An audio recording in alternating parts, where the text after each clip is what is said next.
Welcome to Simplify to Scale, a show dedicated to helping you scale a high impact and high profit business that you love without all of the complexity and chaos that can keep you trapped in the day-to-day. I'm your host, Krista Grasso, and with decades of scaling experience, I know what actually works and what's just hype. So if you are done with all of the one-size-fits-all scaling advice and all of the overnight success promises, and instead you want proven practical strategies that will help you simplify operations, elevate your leadership, amplify profits, and scale sustainably, let's dive in and get started.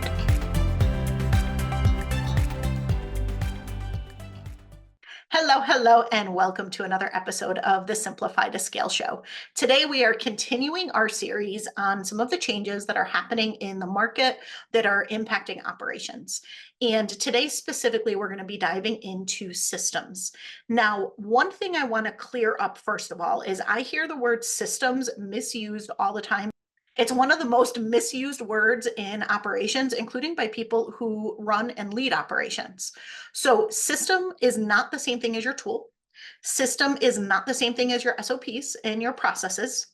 A system is a system. It is all of the parts and pieces that need to come together for something to work and produce a result. It includes your tools, your technology. It includes your people. It includes the interactions and communications that happen around them. It includes your workflows and your policies and your processes, your SOPs. All of those things are a piece of it, but the system itself is at a much higher level. It is looking more holistically at what are all of the things that need to come together to produce the result that the business is looking to produce. Sometimes systems, when they get confused with tools or get confused with SOPs, end up being this tactical thing or this documented thing. Systems are highly strategic. Systems architecture, an incredibly strategic thing. When I'm working with businesses, I frequently will talk to them in terms of systems, and they sometimes will think I'm saying, oh, we already have processes defined. I'm like, no, you have a process defined, but you clearly don't have a system. Because if you have a system that's designed to produce results, you would be not only seeing those results, but you would be seeing those results consistently. You'd see them on repeat. There would be a lot of clarity and predictability around exactly how you're going to get there. If those things aren't true, and in today's market, those things are not true for most businesses, then your system is either missing or it needs an up level. It needs to be refined. And when I look at the future of what any small business, any business really needs to be more successful, it is to take a fresh look at and close gaps in systems, put systems in place that do not exist or up level existing systems. Really important. So today I want to talk about this through the lens of an example with one of the businesses I'm currently consulting with. And it's a business that's been growing really rapidly. They're actually doubling their team size this year. They are doing incredibly well right now, which is great and especially nice to be working with a client that's having that much success when there are so many businesses that are struggling. But one of the things that's happening is they have reached their breaking point on one of the things that they do. And they were looking at hiring and expanding out their team because they said, this is just, it's too much. We can't possibly handle the demand. We need more people. And everyone, aside from the department that's actually doing this work, looks at what they do and they're like, they don't need more people. They need to run more efficiently. It is so incredibly inefficient what they're doing that, yeah, what they do is at capacity. Their current system is at capacity, but it's because their system as a whole needs to change. So they're looking at a piece of it and saying, we just need more people. And I see this in businesses a lot. Businesses hire when something could be solved by a system. And I do not mean putting AI in place. I do not mean putting automations in place. I do not mean putting a better tool in place. All of those could be a part of the system, but I mean looking at how the entire end-to-end function is working and looking at where there are opportunities for changes. So in this particular business, what we did was, yeah, we looked at the tool. Yeah, we looked at the people. Yeah, we looked at the processes around how things are going. All of those things needed to shift in a minor way in some cases and a major way in others. But what they were missing was an overall system for how this particular department was supposed to run. They just had a bunch of people working really hard, trying their best to do the best job possible. They had specific processes in place. They had some automations in place. They had bits and pieces of things in place, but they did not have an overarching system. So what I did, along with a few of my team, is we went in and we looked at it and said, forget what they're currently doing. Let's look at the results that the business is trying to get. And one of those results is doubling the number of people by the end of the year. Great. So we know our target, we know where we want to go. So basically, we need something that is able to scale. We need something that is able to scale with a particular amount of demand right now, but it also needs to be able to handle increased and variable amounts of demand in the future. So we need to be able to scale it up and scale it down based on demand. Cool. So we know now what the goals are. We know what some of the kind of constraints around that system are. Cool. Well, now what do we need? So we looked at what are the type of roles that we would need to run this system, not who are the specific people who already exist and who are currently doing this, but what are the kind of roles or the skills that we would need to be able to do this in a way that is efficient and, most importantly, that achieves the results and the outcomes that this system exists for. So we define the roles. Then we looked at what are the specific kinds of communications that would need to be in place, like who needs to talk to who when, who needs to make what decisions, who needs to be involved in what. And so we mapped that out. That is frequently one of the biggest things that's missing in a system. It is not just that you have some process somewhere. It's not just that you've got a tool in place or you've got somebody assigned to own something. It's that there's no consideration given to what happens in decisions, which decisions can a person make versus which decisions need to be made by you as the founder or by somebody else in the business, maybe you as a CSOO or an SOM, right? When you think about what has to actually happen with that work, it's not just the things that need to get done, but it's who needs to be informed, what communications need to occur, and what decisions need to occur when. And some of those are heavily scenario based, right? So we looked at that whole piece of it. Then we looked at their process, their current process, and looked at how can we simplify this. First of all, way too many steps, way too many steps. We were able to simplify it down quite a bit. And the way we were able to do this, and this is key, I want you to pay really close attention to this point, is we were able to minimize the number of handoffs and dependencies in their process.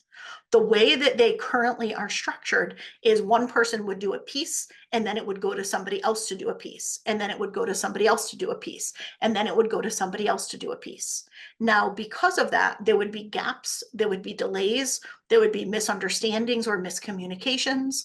Sometimes there would be extra meetings because people would need to be like, so what did you do with this person now that I'm going to pick it up? And this happened at multiple points throughout the journey. So the entire journey was much longer than it needed to be. It was much heavier and more complex than it needed to be. And there were way more meetings and noise and communications in the system and just more opportunity for things to fall through the cracks and for things to go wrong. Anytime you have dependencies or handoffs that happen, you increase typically the amount of cost that it's going to take from a time perspective and from a money perspective, and you increase the risk of things not actually getting done or getting done well because there is a whole host of opportunities for things to go wrong in the process. So the number one thing that we did that simplifies all of this is we minimized the number of handoffs and we gave specific roles end-to-end ownership of pieces of the process. Now, we couldn't necessarily have one person own all of it because this is a pretty big business, but we were able to have specific roles. Again, we aren't even thinking about current people at this point. We are architecting a system. Then we plug the people into the system after. And sometimes you've got the right people, sometimes you don't. Sometimes you've got the right person, but they might need to learn some new skills or get some mentoring or training. Great. So we're just looking at this purely as we are designing a system with the purpose of being able to scale up in the short term, being able to continue to scale up in the long term, but also to have variability and scale up and scale down based on demand. Cool. So now we look at how do we have end-to-end ownership over key roles and what are those roles or hats that someone would need to wear to be able to do that effectively. Then we looked at the tool. After all of that, we looked at the tool. And then we said, okay, what can actually be done in the current tool and what can't?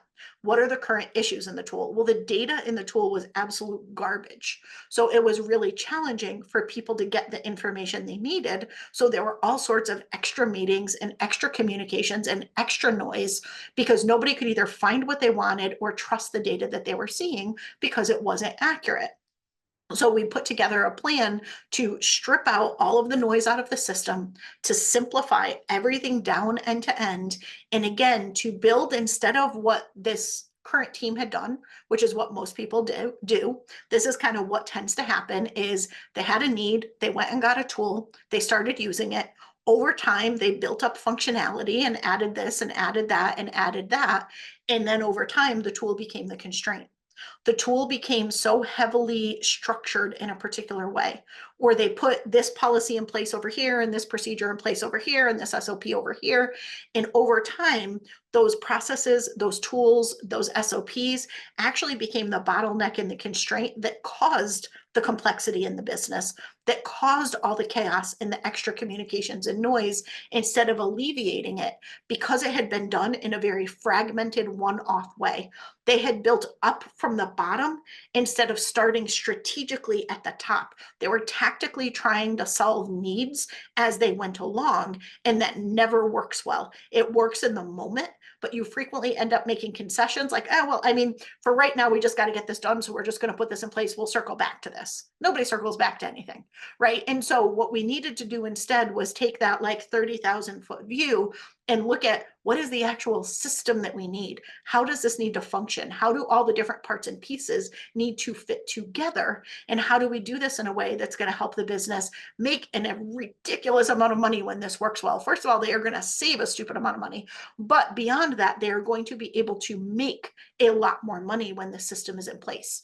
And what other people had tried to do to fix this in the past was they looked at the processes. They went in and looked at the SOPs or they looked at the tool and said, how do we make this piece more efficient? No, that's again very tactical. That's looking bottoms up. You need to look top down, strategy to tactics. Strategy first, tools and tactics second.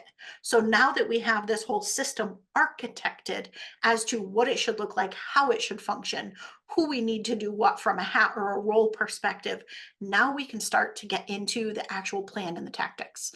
Now we can start to look at it and say, okay, based on the current tool, we've got these real constraints, these other things we could fix. Can we work within these constraints? No, let's go find another tool, or yes, great, what do we need to change?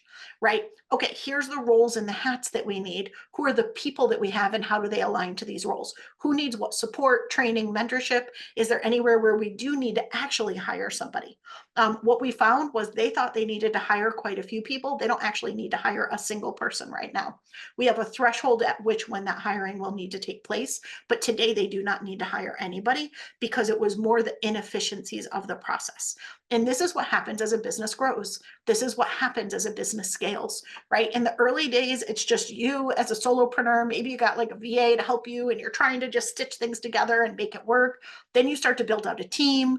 And even within one single team, things start to work. But then you start to get teams of teams as a business gets bigger and bigger. And there's teams of teams. And then there's whole departments with teams of teams. And it just keeps scaling out the complexity and the likelihood of fragmentation, the likelihood of gaps, of things being inefficient. That gets increasingly high. And anytime you are in a business like that, whether it is your own business that you are leading, or whether it's a business you're consulting, advising, or working as a fractional within, as an operational leader within, right? If you're working within that business or leading that business, you always want to hesitate when someone says, I need to hire.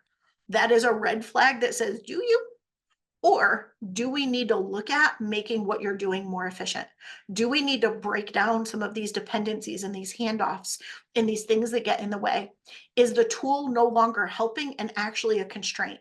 Are the processes and the policies that are in place no longer supporting the vision and the goals and where we want to go and instead getting in the way of them?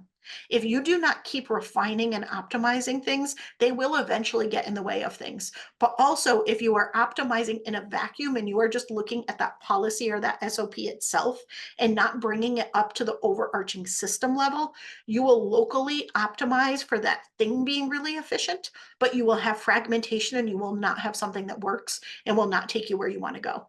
And so that's what was happening within this business. This is probably the 1800th time that I've done this within a business. This is what I've done for more than 30 years now. I am that systems architect that tends to come in with that very strategic lens and look at why are you not actually getting the results that you want? What piece of this isn't working? And it's usually a collection of multiple things. So when you look at your business right now and you think about what's not working, I want you to think about what is your system. Do you have a system for marketing? Do you have a system for sales?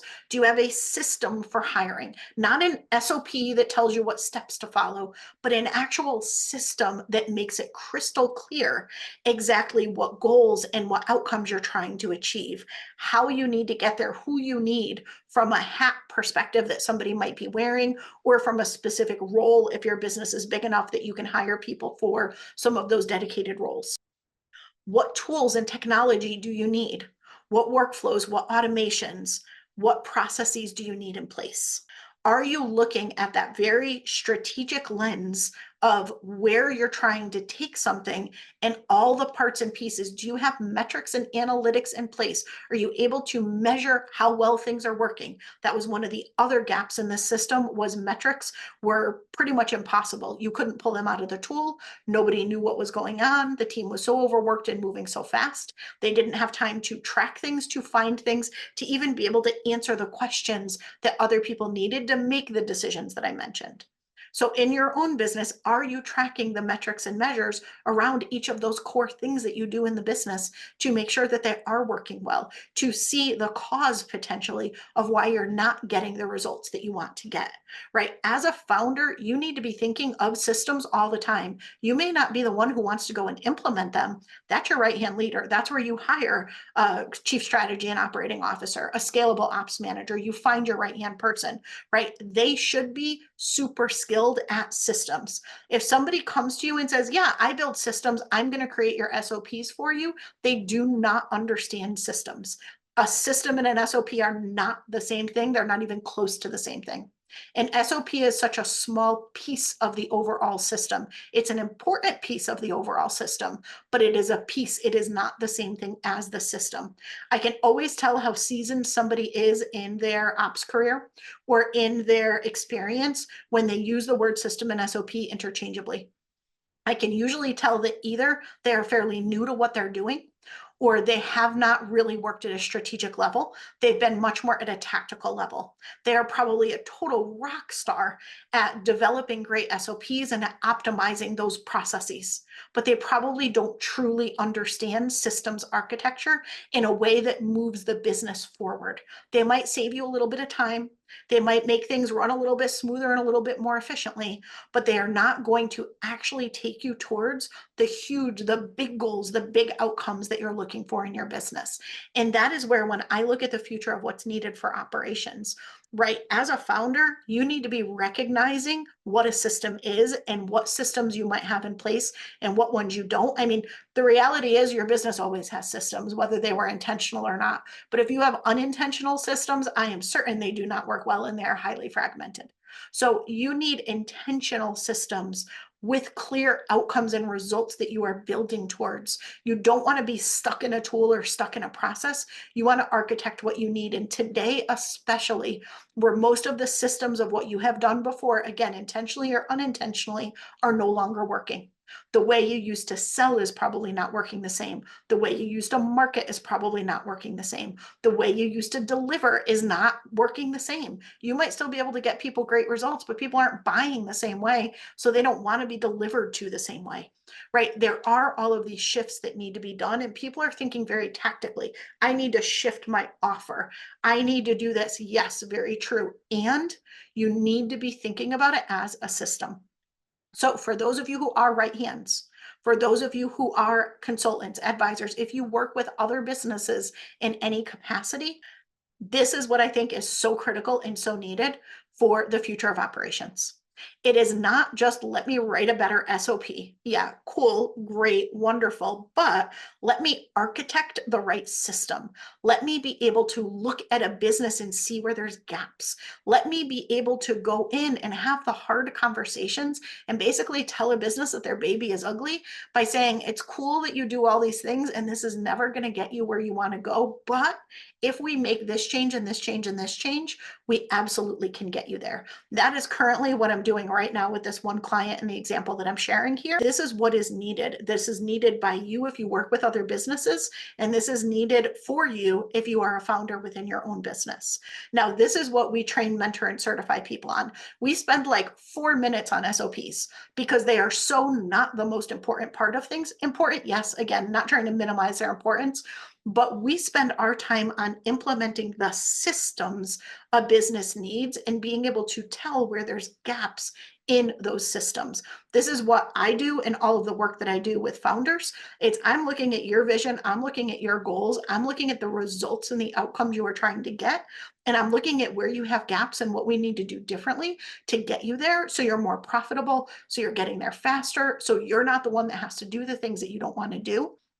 And when I'm training and working with those as CSOOs, Chief Strategy and Operating Officers, or as SOMs, Scalable Ops Managers, again, those are CSOOs at a strategy level, Scalable Ops Managers at a strategic execution level. So when you look at those two roles, I am helping those roles understand how to be systems thinkers.